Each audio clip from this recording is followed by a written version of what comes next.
तो चैप्टर के स्टार्टिंग में हमें दिखाया जाता है फेडरिक को, जो चार्ल से बोल रहा होता है कि लॉसन ग्रुप की वर्तमान स्थिति को देखते हुए मुझे नहीं लगता कि लॉसन ग्रुप फिर से ऊंचाइयों पर जाएगा और मुझे आपके लिए भी वापसी करना बेहद मुश्किल दिखाई दे रहा है। इसलिए मुझे नहीं लगता कि मुझे अपना पैसा और यहाँ पे फंसा के रखने का ज़रूरत है। और वैसे भी मैं इतना भोला भाला भी नहीं हूँ कि मैं अपना पैसा यहाँ पे फंसा कर रखूँ, जबकि मुझे पता है कि मुझे एक भी प्रॉफिट नहीं मिलने वाला है और लॉसन ग्रुप का अब तो भला होने से रहा। इसलिए मैं अपना पैसा निकाल लूँगा। उसके बाद वो बाकी लोगों को बोलते हैं कि अगर आपको मिस्टर लॉसन पे इतना ही ट्रस्ट है तो आप लोग अपना पैसा यहाँ पे फंसा सकते हैं, पर मुझे तो बिल्कुल नहीं है। जिसको सुन के सारे लोग बोलते हैं कि ऐसा जुआ खेलने का हिम्मत कौन करेगा। नहीं, हम लोग भी अपना पैसा इधर नहीं फंसाएंगे, इसलिए बेटर होगा कि हम लोग भी अपना पैसा निकाल लें। और वो लोग ऐसे सोच ही रहे होते तभी सेबेस्टियन बहुत मुस्कुराने लगते हैं, जिसको सब लोग देख के सोच रहे होते हैं कि आखिर ये इतना क्यों मुस्कुरा रहे हैं। उसके बाद सेबेस्टियन खड़े होते हैं और सभी को बोलते हैं कि जैसा कि आप लोग जानते हैं कि लॉसन ग्रुप की स्थिति इस टाइम ठीक नहीं है, लेकिन ये तो सिर्फ टेम्परेरी प्रॉब्लम्स है। अगर हम लोग इस प्रॉब्लम्स को जान लें और अच्छे से उसको सॉल्यूशन निकालें तो मुझे लगता है कि स्थिति फिर से सही हो जाएगी। और रहा सवाल आपके पैसा निकालने का, तो अगर आप अपना पैसा निकालते हैं तो इससे आप ही को नुकसान होगा, इसलिए थोड़ा सोच समझ कर विचार कीजिए कि आखिर क्या करना है। जिसको सुन के फेडरिक बोलता है कि इस मिस्टर सेबेस्टियन, मुझे पता है कि आप जो कर रहे हैं ये एक तरह का बकवास है और ये कंपनी अब तो ऊंचाई पे जाने वाली बिल्कुल नहीं है, क्योंकि ये अब पूरी नीचे तरह से गिरने वाली है और जल्दी ये बैंक करप्ट हो जाएगी। तो क्या आप ये चाहते हैं कि जितने भी इन्वेस्टर है वो अपना पैसा यहाँ पर अभी फंसा कर रखें, जबकि जानते हुए भी कि इस कंपनी का कोई भविष्य नहीं है? तो क्या आप इन्वेस्टर के हितों के बारे में नहीं सोचते हैं? और मुझे तो एकमात्र यही चिंता है कि मैं अपना पैसा कैसे जल्दी से जल्दी निकाल लूँ, और वो भी ज़्यादा से ज़्यादा, ताकि मुझे नुकसान ना हो। लेकिन जब तुम बोल रहे हो कि कोई ना कोई उपाय लगा लेंगे और ठीक करेंगे, तो वो एक तरह का बस बेकार में बयानबाजी कर रहे हो, क्योंकि तुम्हें भी पता है कि कुछ होने वाला नहीं है और अगले 3 महीने तक लॉसन ग्रुप टिकने वाली भी नहीं, ये तुम अच्छे से जानते हो। तो सब जानते हुए भी ऐसे क्यों बोल रहे हो? क्या तुम इन्वेस्टर का भला नहीं चाहते हो? उसके बाद बोलता है कि अगर हमें नुकसान को कम करना है तो तुरंत अपने पैसे को वापस ले लेना ही सबसे बड़ा बुद्धिमानी भरा विकल्प है। जिसको सुन के सेबेस्टियन सोचता है कि देखकर तो ऐसा लगता है कि शादी में जो कुछ हुआ उसे लेके फेडरिक बहुत गुस्से में है और वो स्पष्ट रूप से लॉसन ग्रुप को कमज़ोर करने के लिए इस टाइम का फ़ायदा उठाने का कोशिश कर रहे हैं। और ऐसा सोचकर बोलता है कि मिस्टर फेडरिक, मैं आपकी समस्याओं को अच्छी तरह से समझता हूँ, लेकिन लॉसन ग्रुप की वर्तमान स्थिति को देखते हुए एक अधिक विवेकपूर्ण निर्णय लेने की हमें बहुत ज़रूरत है। उसके बाद बोलता कि मुझे लगता है कि आप लोग एक महत्वपूर्ण मामला को नज़रअंदाज कर दिए हैं या फिर भूल गए हैं।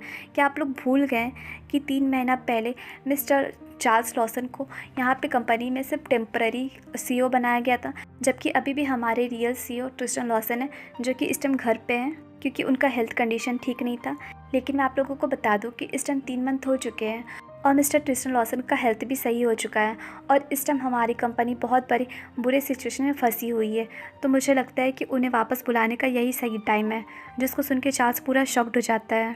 उसके बाद सेबेस्टियन बोलता सभी लोगों को, क्या आप लोगों को ऐसा नहीं लगता कि हम लोगों को मिस्टर ट्रिस्टन लॉसन को उसकी उचित कर्तव्यों और अधिकारों की अनुमति देकर फिर से यहाँ पे बुला लेने के बारे में सोचना चाहिए? क्योंकि उनका जो एक्सपीरियंस है और रेपुटेशन है, मुझे बिलीव है कि अगर वो लॉसन ग्रुप को इस टाइम संभालते हैं तो ऐसे बुरे सिचुएशन से वो आराम से बाहर निकाल सकते हैं। जिसको सुन के चार्ल्स को बहुत गुस्सा आ रहा होता है। उसके बाद सेबेस्टियन बोलता है कि अगर आप लोगों को लगता है कि मिस्टर ट्रिस्टन लॉसन को यहाँ बुलाना चाहिए तो आप लोग इसके बारे में ज़रूर बोलिए, और अगर आप लोगों को कोई आपत्ति भी है तो इसके बारे में बोलिए, क्योंकि अभी हम लोग सब कोई साथ में हैं तो हम लोग आराम से डिसीज़न ले सकते हैं। और इधर चार्ल्स अभी भी बहुत गुस्सा कर रहा होता है और सोचता है कि सेबेस्टियन, तुम्हारे इतना हिम्मत कैसे हुआ ये सब बोलने का। और इधर दिखाया जाता है अंकल को, जो बोलते हैं कि सेबेस्टियन, तुम बोल तो सही रहे हो और मिस्टर ट्रिस्टन का 3 महीना का अवकाश भी अब कंप्लीट हो गया है, तो मुझे लगता है कि अगर वो आएंगे तो सही ही होगा। तो दूसरा आदमी बोलता है कि हाँ, आप सही बोल रहे हैं, क्योंकि कंपनी की स्थिति इस टाइम बहुत गंभीर होते जा रही है और इस व्यवस्था को सही करने के लिए मिस्टर ट्रिस्टन से ज़्यादा अच्छा कोई भी नहीं हो सकता है। और मुझे लगता है कि मिस्टर ट्रिस्टन लॉसन को यहाँ वापस लाने का सही समय आ गया है। और मैं ये भी जानता हूँ कि वो आराम से इस कंपनी को संभाल सकते हैं और ऐसे पूरी सिचुएशन में इस कंपनी को बाहर निकाल सकता है। और इस टाइम हमारी कंपनी को उसके जैसा ही CEO चाहिए। जिसको सुन के चार्ल्स को बहुत गुस्सा आता है और वो सेबेस्टियन को बोलता है कि सेबेस्टियन, मैं तुम्हारा बहुत सम्मान करता हूँ, लेकिन मुझे तुमसे ऐसा उम्मीद नहीं था कि तुम मुझे इस तरह से धोखा दोगे। मैंने तो तुम्हें अपनी टीम में रखा, तुम्हें सबसे ऊंचा पद पे रखा, लेकिन तुम इसके बदले क्या कर रहे हो? उसके बाद बोलता है कि क्या ट्रिस्टन ने तुम्हें जासूस बनाकर मेरे पीछे भेजा था? जिसको सुन के सेबेस्टियन हंसता है और बोलता है कि मिस्टर लॉसन, आप बहुत गलत समझ रहे हैं, ऐसा कुछ भी नहीं है। मैं किसी के साइड भी नहीं हूँ, मैं सिर्फ कंपनी के हितों के साइड हूँ। और आपने जो मेरे पे ट्रस्ट दिखाया, मुझे अपने साथ रखकर सबसे ऊंचे पोजीशन पे रखा, उसके लिए तो मैं आपका आभारी हूँ। लेकिन इस टाइम मुझे अपने व्यक्तिगत भावनाओं से हटकर कंपनी के हितों के बारे में सोचना है। और जैसा कि आपने थोड़ी देर पहले जो कहा कि पारिवारिक संबंधों से दूर रखकर, अपने व्यक्तिगत मामलों को दूर रखकर कंपनी के हित के बारे में सोचें और विकास के बारे में सोचें, तो मैं बस आपके सिद्धांतों पे चल रहा हूँ। और जैसा कि आपने अपनी मॉम को भी हटा दिया डायरेक्टर के पद से सिर्फ कंपनी के लिए, तो मुझे भी आपके ही नक्शे कदम में चलना है और कंपनी के भलाई के बारे में सोचना है।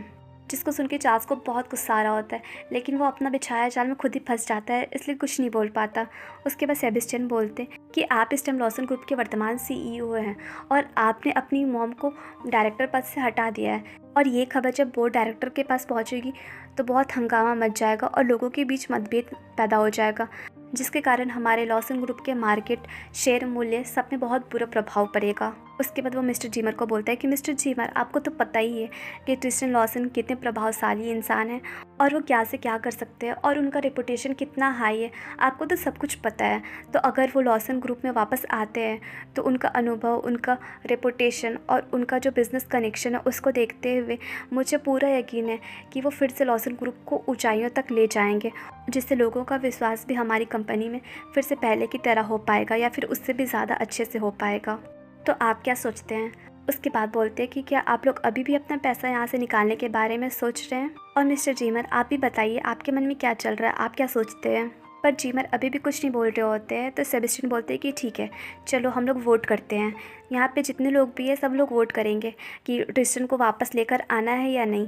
और जो भी लोग ट्रिस्टन को बुलाने के पक्ष में हैं वो कृपया करके अपना हाथ खड़ा कर दीजिए, और जितने लोग भी नहीं वो अपना हाथ मत उठाइएगा, जिससे आराम से पता चल सके। तो चलिए जल्दी जल्दी अपना वोट देना स्टार्ट कर दीजिए।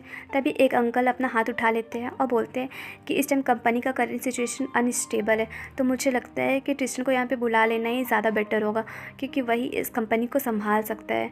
तो दूसरा आदमी बोलता है कि हाँ, मैं भी इससे एग्री करता हूँ। तो तीसरा आदमी बोलता है कि हाँ, मिस्टर ट्रिस्टन लॉसन ही एक ऐसे इंसान है जो बहुत ही कैपेबल है और मुझे पूरा बिलीव है कि वो कर सकते हैं, तो मैं भी उन्हीं को वोट दूंगा। उसके बाद सारे लोग इसके लिए एग्री कर जाते हैं, सिर्फ चार्ल्स को छोड़कर।